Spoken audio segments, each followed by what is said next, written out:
ধূপ বাতি আছে। এটা দিয়ে জ্বালাবো? ধূপ বাতি, মোমবাতি জ্বালিয়ে দাও না, তাহলে এই বাতিগুলো জ্বালিয়ে নিতে পারো।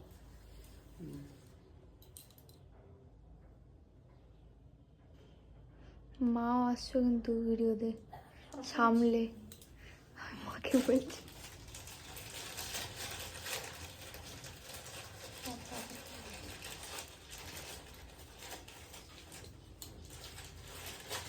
মোমবাতি জ্বালিয়েছিস? জ্বালিয়েছি, ওদের দিয়েছি।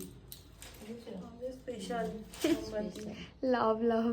দেখি না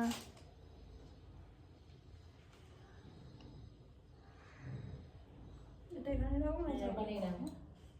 লাস্টে সবার হয়ে গেলে তবে ফটো তুলে দেবো, ঠিক আছে আমাদের।